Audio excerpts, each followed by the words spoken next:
very good. Michael, another major debt that people get themselves involved in are income taxes, or taxes to the federal government, taxes to the state of Illinois. What circumstances can someone have these taxes discharged in bankruptcy? You kind of have to classify the tax debt as whether it's recent or old. And bankruptcy law says the most recent 3 years will not be discharged, whereas if it's older than 3 years, you can discharge that debt. And that's true in Chapter 7 or Chapter 13.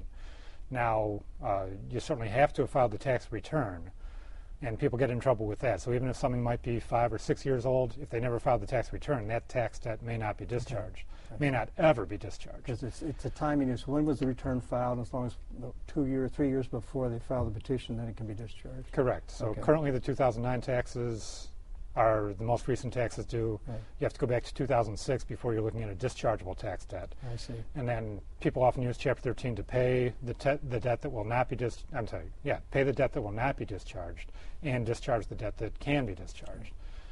Okay. So, another situation one frequently encounters is child support, where a father has an obligation to pay child support. How is that handled in a bankruptcy proceeding? It's one of the hardest things to deal with in bankruptcy because for the most part in child support, a state court judge has already ruled that a certain amount has to be paid, and for the most part a bankruptcy judge will not overturn that order. So child support will almost always have to be paid.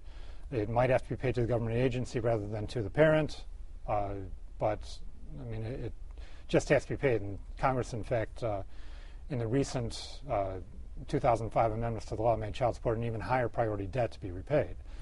So unfortunately you will not get out of it, but hopefully you can reduce some of your other debt to make it more affordable. I see. Very good.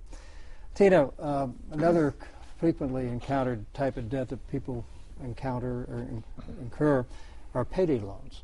Why don't you just briefly describe what a payday loan is, and then how is that dealt with in a bankruptcy proceeding? Well, a payday loan is really set up as a short-term loan.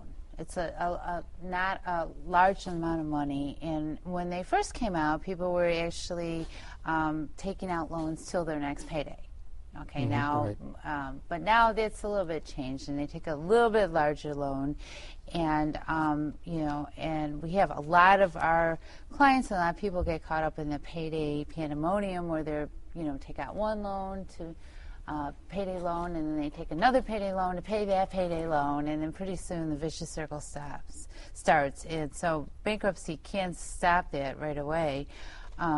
It does depend, though, when you take out the payday loan. For the most part, if you're taking the payday loan 70 days prior to the filing, it's non-dischargeable. So you can't go to all the payday loan lenders and then the next day file bankruptcy and think that you're going to be able to discharge that. But that's also an affirmative thing that the payday loans companies have to enforce. So they have to say something that the loan was taken out really close to the filing of the case in order for them to get repaid in full.